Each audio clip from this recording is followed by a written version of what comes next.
নতুন আরও একটি ভিডিওতে আপনাদের সবাইকে অনেক অনেক প্রীতি শুভেচ্ছা এবং সালাম জানাচ্ছি। কাছে দূরে যে যেখানে আছেন আশা করি সবাই সুস্থ আছেন, ভালো আছেন। আমি এই মুহূর্তে আছি হচ্ছে ক্রোয়েশিয়ার রাজধানী জাগ্রেবে। আপনারা অনেক সময় জানতে চান যে ক্রোয়েশিয়ান মানুষরা কেমন।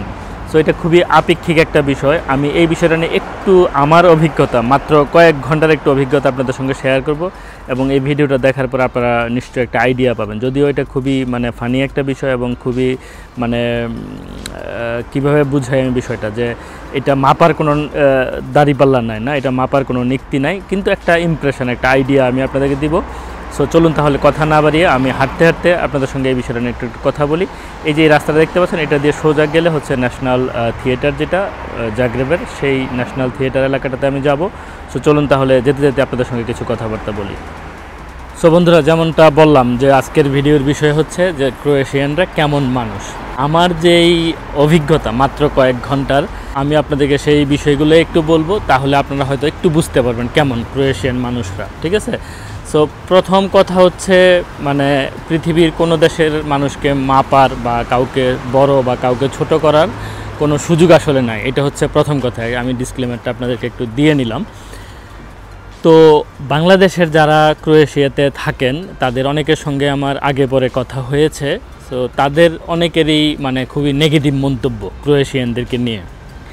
একজন মন্তব্য করে বললেন যে এরা এত খারাপ যে কি পরিমাণ শাস্তি যে আমাকে দিয়েছে কল্পনা করতে পারবে না, আমার ভয় লাগে, আতঙ্ক লাগে, এরকম কথাও বলেছে। এখন উনি হয়তো এমন কোনো অপরাধ করেছে, সেই অপরাধের শাস্তি হয়তো পুলিশ তাকে দিয়েছে, যদিও গায়ে হাত তোলা ঠিক না, বাট হয়তো করেছে। সো সেটা দিয়ে হয়তো উনি ক্রোয়েশিয়ানদেরকে বিচার বিশ্লেষণ করেছেন। হ্যাঁ, আবার বাংলাদেশে আমরা ধরেন যে অনেক সময় কারোর সাথে যদি খারাপ আচরণ কেউ করে, তাহলে তাকে দিয়ে পুরো দেশের মানুষকে বিচার করি। বাংলাদেশের পুলিশ বলেন বা অন্যান্য বলেন না, রাজনৈতিক অনেক তো ঝামেলা টামেলা হয়, সেটা দিয়ে আমরা বিচার করার চেষ্টা করি। সো ওই বাংলাদেশি ভাই যেটা বললেন, অথবা এরকম আর অনেকেরই অভিজ্ঞতা খারাপ আছে, সেটা সত্যি কথা, সেটা হতেই পারে, হয়ও। এটা পৃথিবীর কোনো দেশই স্বর্গ না, কোনো দেশই নরক সরাসরি না। সো আমার যে ইমপ্রেশনটা, আমি চারটা ঘটনা আপনাদের সঙ্গে কয়েক সেকেন্ড মিনিটের মধ্যে শেষ করার চেষ্টা করব, তাহলে আপনারা মোটামুটি বুঝতে পারবেন যে আসলে ক্রোয়েশিয়ানরা কেমন মানুষ। আমি যখন কালকে আসছিলাম ফ্লাইটে করে জার্মানি থেকে ক্রোয়েশিয়াতে, তখন আমার সিটটা ছিল হচ্ছে আসলে আপনার মিডলে, ঠিক আছে, 5B। সো আমি এতে গিয়ে কিন্তু বসে গেছি ইচ্ছে করে, কারণ আমাকে ওখান থেকে বলছিল যে ঠিক আছে তুমি ট্রাই করতে পারো, হয়তো উইন্ডো সিটে বসলেও বসতে পারো। আমি এটার জন্য এক্সট্রা পে করতে চাই না। আসলে আপনারা জানেন যে বাজেট এয়ারলাইন্সে আসলে এরকম লাগে, এক্সট্রা পে করা লাগে। সো আমি পে করতে চাই নাই। তো আমার পাশে যিনি বসলেন, ক্রোয়েশিয়ান ভদ্রলোক, তিনি বললেন যে উঠে আর কি, এটা তো আমার সিট। আমি বললাম যে শিওর না, বলে যে তুমি চাইলে খুব ইজিলি বসতে পারো, কোনো সমস্যা নাই, একেবারে ওয়ারিড হওয়ার কোনো কারণ নাই, ঠিক আছে? এবং সে আমাকে সেই জানালা সিট, যে হয়তো সে টাকা দিয়েই কিনছে, নর্মালি এইসব সিটগুলো টাকা দিয়ে কিনতে হয়, তো সেই সিট সে আমাকে ছেড়ে দিল এবং আমি পুরো জার্নিটা জানালার পাশের সিটে বসে করে ক্রোয়েশিয়াতে আসলাম। ঘটনা নাম্বার 1 আপনারা বুঝতে পারবেন তাহলে কেমন সে উদার, কতটা উদার, ঠিক না? এটা নিশ্চয়ই কেউ ছাড়তে চাইবে না। ঘটনা নাম্বার 2, প্লেন থেকে নামার পরে প্রচণ্ড বৃষ্টি হচ্ছিল। তো আমি উবারের জন্য অপেক্ষা করছি। এক মহিলার পাশে দাঁড়িয়ে আছেন, আমি তাকে জিজ্ঞেস করলাম যে উবারের পিকিং পয়েন্টটা কোথায় যেতে হবে। যেহেতু বৃষ্টি হচ্ছিল, আমি নিচে নেমে গেছিলাম আর কি, আসলে উপরে উঠতে হবে। সো আমি বৃষ্টির মধ্যে দাঁড়িয়ে আছি কাইন্ড অফ, আমার মাথার হুড দিয়ে আর কি, জ্যাকেটের হুড দিয়ে। সো সে আমাকে বলছে যে চলো তোমাকে আমি নিয়ে যাই। সে তার ছাতা আমার মাথার উপরে দিয়ে আমাকে উপরে নিয়ে গেছে, বৃষ্টিতে আমাকে ভিজতে দেয় নাই। গেল ঘটনা 2, ঠিক আছে? তারপরে আমি যেই ইয়েটাতে এসছি, উবারে করে এসছি, এটা হচ্ছে 3 নম্বর ঘটনা। আমি যেই উবারে করে এসছি, সেই উবার ড্রাইভার, আমি দেখাবো আপনাদেরকে, হয়তো কথা একটু শেষ করে নিই তারপর দেখাবো আপনাদেরকে। ঘটনাটা বললে হয়তো আপনারা বিশ্বাস করবেন। সেটা হচ্ছে উবার ড্রাইভার আমাকে আমার বাসার কাছে দেখাইছে, বলে যে এই যে তোমার বাসা, এটা তোমাকে আমি আবার নামায় দিয়ে যাওয়ার অসুবিধা নেই, তোমাকে আমি বেশি দূরে না অবশ্যই, যে আপনারা দেখতে পাচ্ছেন এখানে, মোটামুটি হাঁটা পথ 5-7 মিনিটের আর কি, হোয়াট এভার, 5-7 মিনিট না, 1 সেকেন্ডও কে কাকে। এটা হচ্ছে ন্যাশনাল থিয়েটার আর কি, হ্যাঁ, জাগ্রেবে, খুবই সুন্দর চমৎকার একটা জায়গা। সে আমাকে ড্রাইভ করে, ধরেন যে ওই যে রাস্তার মাথা দেখতে পাচ্ছেন, ওই মাথার ডান দিকে গেলে হচ্ছে আমার অ্যাপার্টমেন্টটা আর কি। সেখান থেকে সেই দিকে নিয়ে টিয়ে ঘুরে টুরে, কারণ গাড়ি কিন্তু এইরকম হেঁটে চলে আসতে পারে না, ঠিক আছে। সে দুনিয়া ঘুরে টুরে মনে করেন যে ধরেন যে 1-2 কিলোমিটার তো হবেই। সো সেই 1-2 কিলোমিটার পথ মানে আমাকে ঘুরিয়ে দেখাই। এটা রাত্রের একটা দৃশ্য আমি ফেসবুকেও শেয়ার করেছি।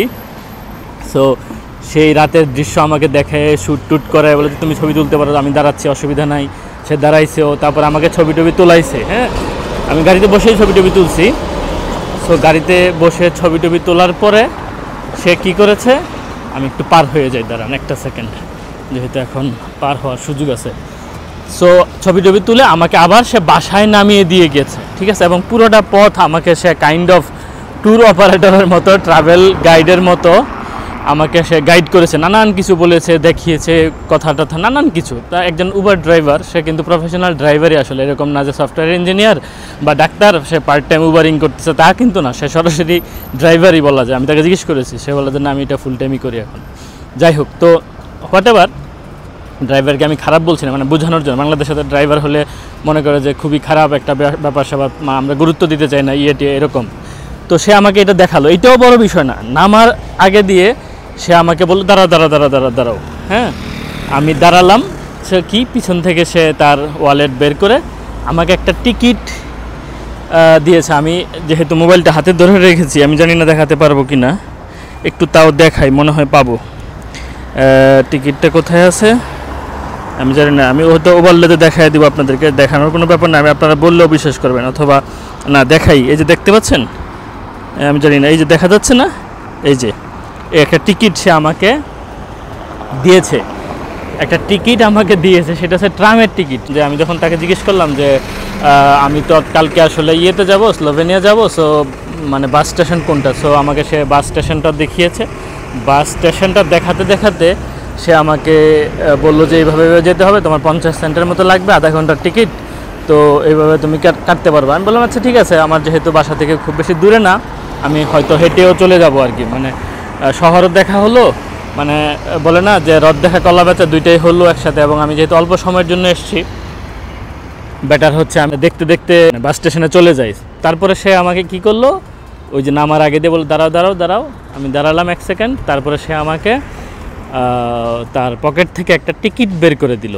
ক্যান ইউ ইমাজিন যে একজন উবার ড্রাইভার, আপনি একজন ট্যুরিস্ট, আপনি এসছেন, হ্যাঁ, আপনাকে সে পকেট থেকে একটা টিকিট বের করে দিল। এবং তার কাছে আরও বেশ কিছু টিকিট আছে কিন্তু, মানে তার মানে হচ্ছে সে এটা নিয়মিতই করে মানুষদের সঙ্গে। হ্যাঁ, সে বলে যে আমি নিজে পাবলিক ট্রান্সপোর্ট ইউজ করি, মানে ড্রাইভার নিজে বলছে আর কি, আমি পাবলিক ট্রান্সপোর্ট ইউজ করি। তার মানে সে নিজে ট্রান্সপোর্ট ইউজ করে। এবং এরকম যদি পরিচিত কেউ আসে টাসে, অনেকগুলো কবুতর উঠে যাচ্ছে, এরকম কেউ আসলে তাদেরকে এরকম করে ইয়েটা দেয়, এই টিকিট দেয় বা হেল্প করে। হ্যাঁ, তার মানে পুরো মেন্টালিটিটা আমার কাছে খুবই ভালো লাগছে, যে সে এতটা হেল্পফুল মানুষের জন্য এবং এতটা কর্ডিয়াল। যে কোনো বিষয়ে একজন ট্যুরিস্ট আসছে, তাকে টিকিট দিল, তাকে এরকম একটা জায়গায় এনে ফাও দেখাই নিয়ে গেল। এটার জন্য আমি কোনো তাকে টিপস দিই নাই, কিছু বলি নাই। হ্যাঁ, সে নাই করতে পারতো, হয়তো সে রাত্রেবেলা এই রাস্তা অথবা ওই রকম কোনো একটা রাস্তা দিয়ে দিক দিয়ে ঘুরে আমাকে একটা রাউন্ড ট্রিপ দিছে, যে দেখো রাত্রেবেলা কিন্তু সুন্দর লাগে এটা অনেক। হ্যাঁ, আমি একটা ছবিও পোস্ট করেছিলাম। তো দেখেন বেশ ভালোই ভিড় এটার ভিতরে। তো যেটা হচ্ছে আমাকে সে এটা করলো, আমি খুবই ইমপ্রেসড হলাম। তাহলে ঘটনা আমি 3টা বললাম। হ্যাঁ, আরও একটা লাস্ট ঘটনা বাকি আছে। 4টা ঘটনা দেখলে আপনারা বুঝতে পারবেন যে ক্রোয়েশিয়ানরা মানুষ কেমন। আমি বলছি না এখানে সব ফেরেস্তা থাকে, কিন্তু মোটামুটি একটা আইডিয়া পাওয়া যায় মানুষ সম্পর্কে, ঠিক না? সো 4র্থতম ঘটনা যেটা, মানে লাস্ট ঘটনা এবং 4 নম্বর ঘটনা, সেটা হচ্ছে আমি যে অ্যাপার্টমেন্টটাতে উঠেছি সেখানে লেখাই আছে যে সকাল 11টার মধ্যে আমাকে মানে সাইন আউট করতে হবে বা বের হয়ে যেতে হবে আর কি। হ্যাঁ, চেক আউট করতে হবে। সো আমি চিন্তা করলাম যে আমি যেহেতু আজকে রাতে স্লোভেনিয়াতে যাব, তাহলে ঘটনা দাঁড়াচ্ছে আমি অনর্থক এত সকাল সকাল বেরোবো, সারাদিন কোথায় ঘুরবো, মানে শীতের মধ্যে, অথবা ভালো লাগবে না, টায়ার্ড হয়ে যাবে অনেক বেশি। সো একটু দেরিতে বের হওয়া যায় কিনা। হ্যাঁ, সো আমি যেটা করলাম, তাকে আমি মেসেজ দিলাম হোয়াটসঅ্যাপে যে তুমি তো বলছো 11টায়, তো তুমি কি আমাকে একটু বেশি থাকার সুযোগ দিবা কিনা।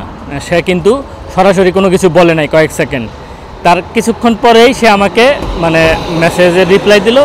আমার দেরি হওয়ার কারণ হচ্ছে আমি আসলে মানে ক্লিনিং যেই লেডি আছে তাকে জিজ্ঞেস করলাম যে এটা ঠিক আছে কিনা, মানে সে একটু পরে আসতে পারবে কিনা, ঠিক আছে।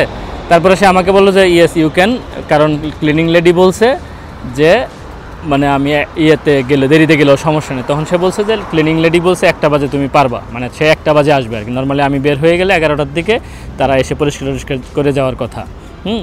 তো আমি পরে মানে বললাম যে ওকে থ্যাঙ্কস এই সেই। তো চিন্তা করে দেখেন, মানে ওরা তো বলতেই পারতো যে না ভাই তুমি 11টায় আমাদের নিয়ম, আমি নিয়মের বাইরে 1 সেকেন্ডও যাবো না, যেটা জার্মানিতে এরকমই করবে, একদম খুবই রোবোটিক টাইপের। হ্যাঁ, আমি খারাপ বলছি না, মানে এটাও যে খুব ভালো সেটাও বলছি না, বাট জাস্ট বোঝানোর জন্য যে একটা মানুষকে 2 ঘন্টা বেশি থাকতে দিল, আমি পে করেছি একটা সার্টেন মানে টাইমের জন্য, এর বাইরেও আমাকে থাকার সে অনুমতিটা দিল।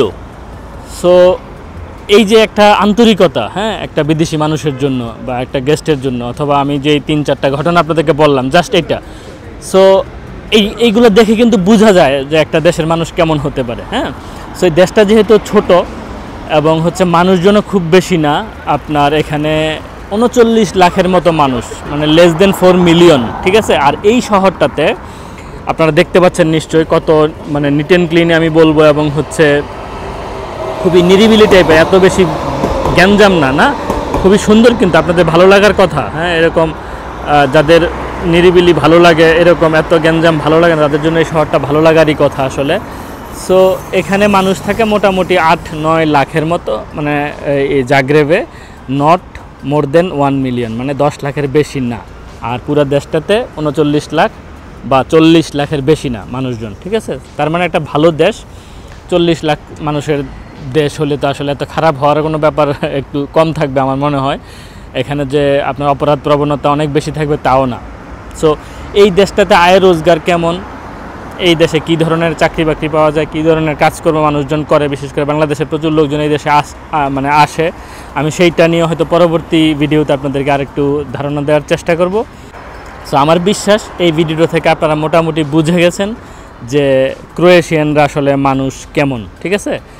সো আমার মনে হয় না আর খুব বেশি ব্যাখ্যা দেওয়ার ব্যাপার আছে। হ্যাঁ, দেশটা যে শান্তিপূর্ণ, দেশটা যে নিরিবিলি, সেটা নিয়ে কোনো সন্দেহ থাকার কোনো কারণ নাই। সো আজ আর কথা বাড়াচ্ছি না, এই ভিডিও থেকে এখনই বিদায় নিচ্ছি। দেখা হবে সামনের কোনো ভিডিওতে। ততক্ষণ সময় ভালো থাকুন, আল্লাহ হাফেজ।